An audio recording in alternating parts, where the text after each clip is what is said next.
if you recall, when Ngozi Owela was here, she made mention of the WTO agreement. That also has come into effect, and we are signatory to that treaty. What is also gearing to us is zero duty to the import of member countries. So if we take this into consideration, Mr. Chairman, and I also want to say here that the COVID that we are praying assiduously that COVID subsides. The vaccine is getting on and very well, although many Nigerians are shying away from it, from what I gathered. But hopefully, very soon it will pick up and most of us will be vaccinated and protected against this pandemic. But we must also make sure you understand that a lot of industries outside Nigeria have suffered tremendous injuries with regards to the COVID. So picking up and really producing and of course for our own people to be able to buy these things will take a longer time. So putting all this together, Mr. Chairman, and then when we look at the target, we would crave the indulgence of this committee to understand that we rather trade on fair ground than to be in a haste. We need to take it slowly. 1.4, the last time when the COVID came into place, the government decided to reduce that budget to 1.3 trillion. By God's grace, we were able to get 1.5 total collection. So it is also our hope that if we get anything above 1.4, it will reflect in the collection. But I don't want us to set the target too high, and then at the end of the day, we find it difficult to meet, and we feel somehow that we have not been able to perform. But there are variables, intervarying variables, that I want you to take into consideration. And these agreements, when they fully take effect, they are really going to eat much in our own collection because there will be zero duties. And we cannot enforce it beyond that. We must allow these things to come at that level. So, Mr. Chairman, I want you to take this into consideration in taking a decision as to what amount should be. And appeal that we should return to 1.4, and if anything in the course of the year allows us to collect anything more than 1.4, it will be reflected just like it was reflected in 2021. But I don't want us to be too ambitious, only to fall far short of what is expected. I think the morale of the officers will be sustained if we are able to either meet the target or equal this thing. But if we begin to fall far below because the target is set so high, then there will be a problem.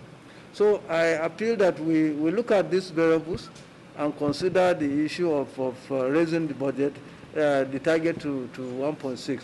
We will return to 1.4, and I assure you that anything collected beyond 1.4 will be reflected just like it is reflected in 2020. There's no doubt about that. But our projection is that some of these variables that are... sorry, Mr. CG, can you move your mic very close so that... some of these variables that are mentioned will have substantial effect on the collection of duty. So I want you to consider that, Mr. Chairman. Secondly, the issue of scanners. Mr. Chairman, we are more than anybody eager to have scanners at the port because of very many reasons. First and foremost, it will remove completely the issue of contact to contact. Secondly, it will aid us in fast-tracking the process because where we have to indulge on 100% inspection of a 40-feet container, is tedious, is time-consuming. For us, you can scan this within 2 minutes, and it's off. All we need is to get the details and then analyze it. So we are more than anybody eager to have scanners at the port. And that is why steps are being taken. Mr. Chairman, I want to take this opportunity to inform you and the honorable members that already Minister of Finance has bought 3 scanners, mobile scanners, based on emergency purchase. This May, by the grace of God, those scanners will land the shores of Nigeria and we will deploy them. Then Central Bank, in its own intervention scheme, has also offered to provide 4 scanners for us. Those will be deployed in the 4 land borders entrances that have now been opened for business. The process is ongoing. The Central Bank is going to do the procurement and then hand over those ones to us. But the ultimate, Mr. Chairman and other members, is that the e-custom that we envisage will come into effect very soon has as part of its component 135 scanners that will be deployed in all our ports, that is sea, air, and land borders. So if we systematically take this, and by God's grace we are able to effect this, then in the next 1 or 2 years, the issue of scanners will be forgone, and our own trade facilitation process will improve. In fact, we'll pick up. And then we believe that the influx of arms that comes through approved route, and I repeat this, approved route, will completely be eliminated, because then we have the instrument to be able to detect these things in the containers or in whatever package they are. But the issue of influx of arms in this country does not come through the approved route alone. Some are carried on the back of donkeys through the unapproved routes. Some are carried on the back of motorcycles through the approved routes. And some of these communities that live in the borders are part of the scheme of moving these things into the country. We have recently lost officers and our vehicles. In fact, for vehicles, I've stopped counting, because every day, every 2 days, I will have a report that our vehicles have been burnt. By who? By hoodlums in conjunction with smugglers. And these are border communities. So when we come and we talk about our interests in the border, what are we doing to also tell our constituencies that they must conform with the laws? They must follow the trend of events. In some places, as far as smuggling is concerned, they don't even know that it is wrong, it's against the law. It has happened in Congolam when I went on visitation. After talking to the communities, I saw a woman and she greeted me, and I asked her, why is your husband? She said he has traveled. I said, what does he do for a living? She said, don't smuggle me. You know? What he does is smuggling. So as far as they are concerned, they don't even really know what is the difference between smuggle and it's a way of life. And unless we educate these people, and we have the responsibility, not only custom, everybody has the responsibility of educating these people on what is right and what is wrong. And that is the only way we, as custom, will be able to enforce the law and get it executed. But if you go and face people who are ignorant of even the law, the first thing to do is to even educate them. And we do not have the capacity to go on community education. We are doing the best we can. But I believe as a people, we have the holistic responsibility to do that to our communities. Mr. Chairman, your next issue is no, it's not insurance. It's the 91. The retained funds, and you spoke about what amount in it is for recruitment.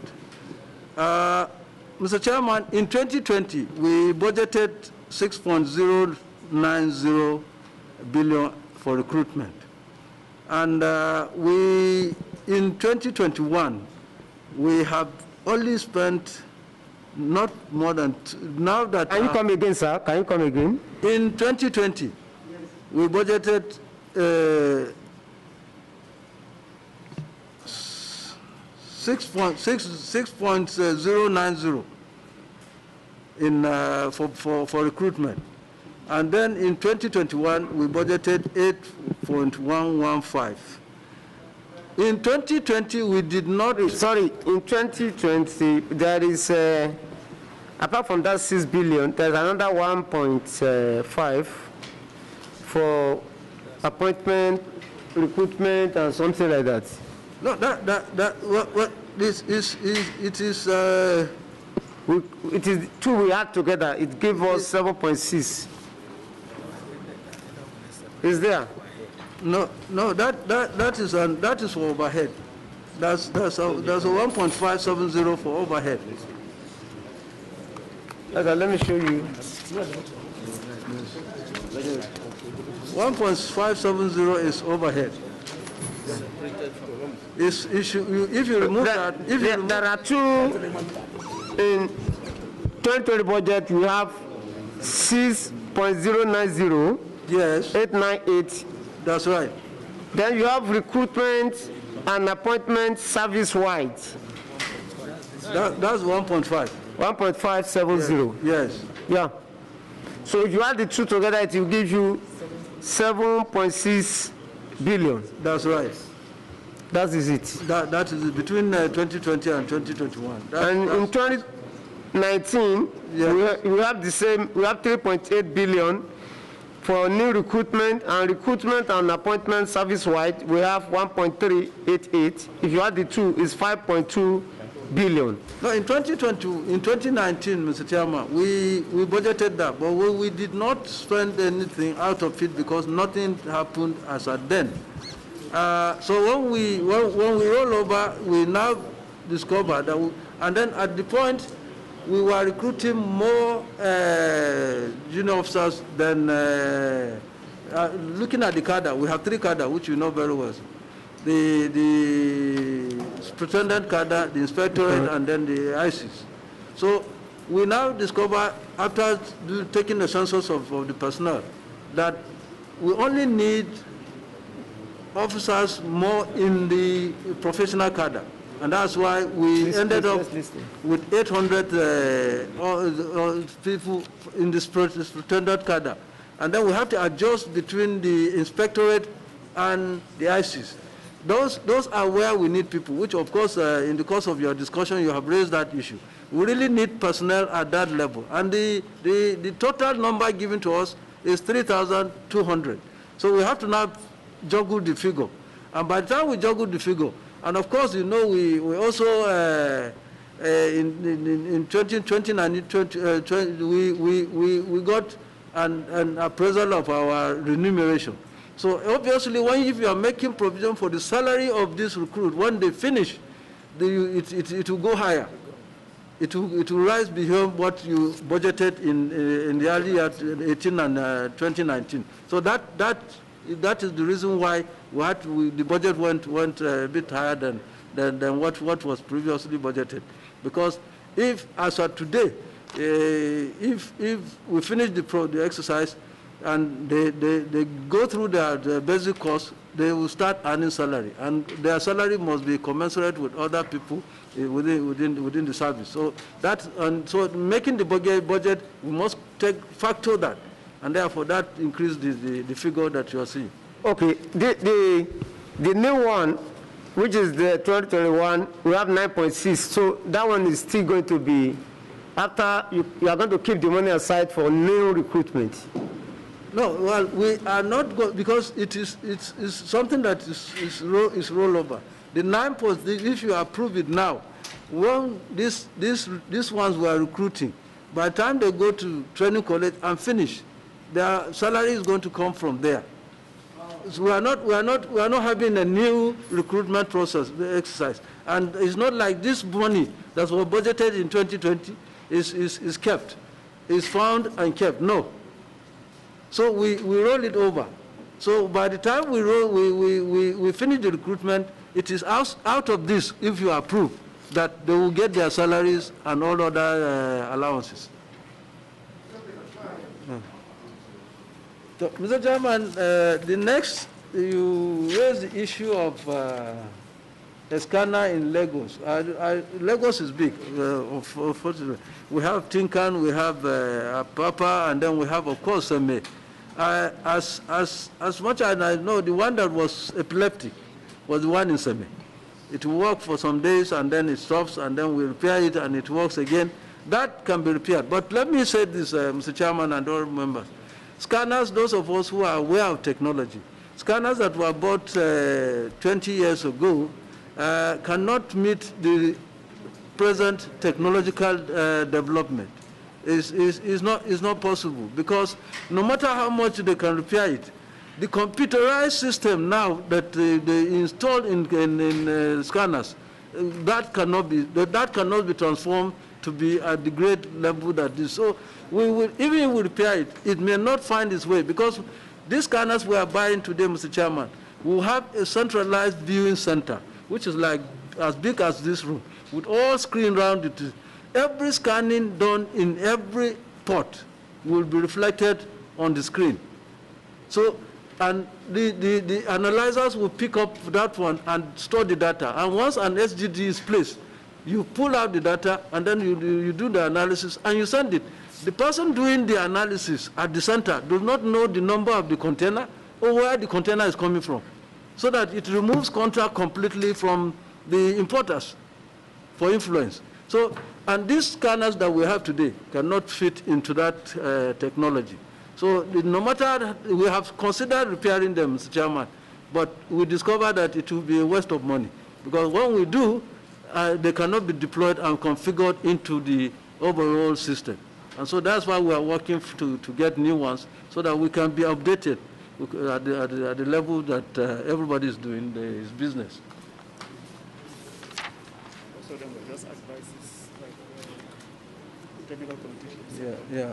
Then, Mr. Chairman, the issue of the training of members, I am all for it. You remember the last time this issue was raised, I said we are all for it, because I've discovered truly that not only trading partners, but you members, you need to know what we're doing. You need to have an idea of certain basic things, so that when we put them in the budget and we are reeling down some of these technical terms, you'll be in the true position to know what we're saying. So I am behind the training as and CISS also, of course, as Honorable Mukhtar mentioned, is controlled under the CBN, and there's a chairman of a committee on CISS, and there's a provision for training of stakeholders under that, and we will work with them to ensure that one they are doing, because as so recently they've called for some of this training. We will from this year advise that they should incorporate our own members from the National Assembly to also be part of this training, so that they can also benefit from this. So we will do our own part, and I'm sure you are also in a position to also chip in with the central bank, so that it can be accommodated within their own training schedule. Then I am very happy with the suggestion that we should work prior to finalizing our budget with the committee, with the technical committee of the custom committee. It will help us in many ways. We'll get advices from you, and we'll also finalize this, and so that by the time we come, we're only telling you what you already know, and it makes it easier. So that will be noted, and I assure you that we will follow that advice and work with it. Then,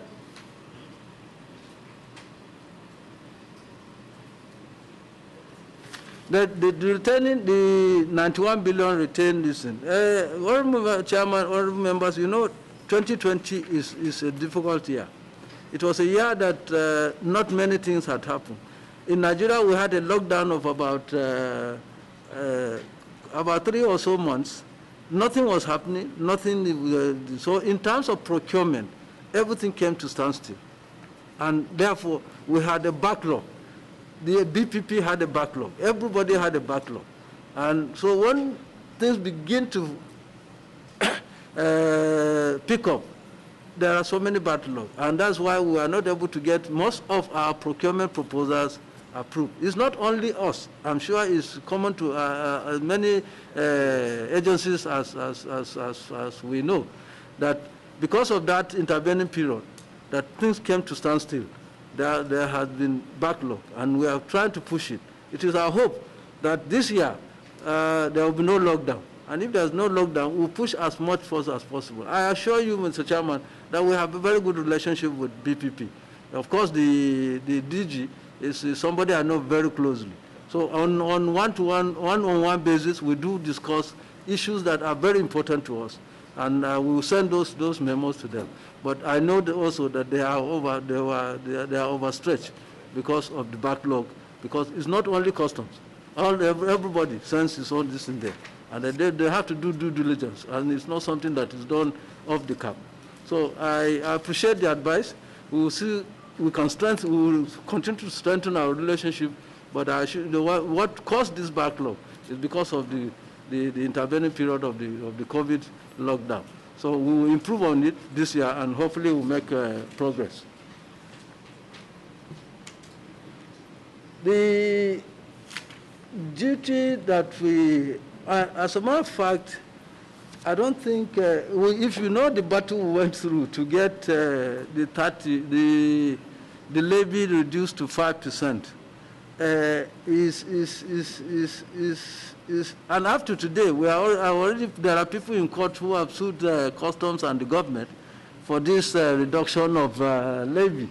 So I will crave the indulgence of the members to let us sort out this one first, and let us level it, and then we see an opening where if we can look at the used vehicles. But honestly, to be frank with you, Mr. Chairman and other members, I think the more we reduce the influx of used vehicles in our country, the better. The better. Because the used vehicles that come to this country, we are now working on a policy proposal that will reduce the years of the vehicles that will be imported as used vehicles. Most of the vehicles that are imported into this country are rickety vehicles. Are rickety vehicles, which are rejected in the countries of origin. And then they are picked up and brought into anything that can move on the street. For us, is a vehicle. But that is not the idea. The idea is to have a vehicle that is roadworthy. And to do that, we must put a cap as to the type of used vehicle that should come into this country. We are working on a policy proposal. We are looking at the reduction of the number of years. Mr. Chairman, if all of us visit Lagos, most of the trucks that collapse on the street are rickety trucks. They will move for 200 meters and then they die. That's why you find out at the port there's so much congestion. Because it's not because of anything. Because this thing, you load a container on them and they move for 200 feet, 200 meters, and they die. And then another one will come and die behind it. Another one will die by his side. So they block the whole of the route. That is what is happening. That's what is happening. So if we now begin to bring in vehicles that are roadworthy, then yes, for now we are a dumping ground for vehicles. So, Mr. Chairman, we will look at this one, but honestly, I think we should also reduce the number of used vehicles that are imported into this country.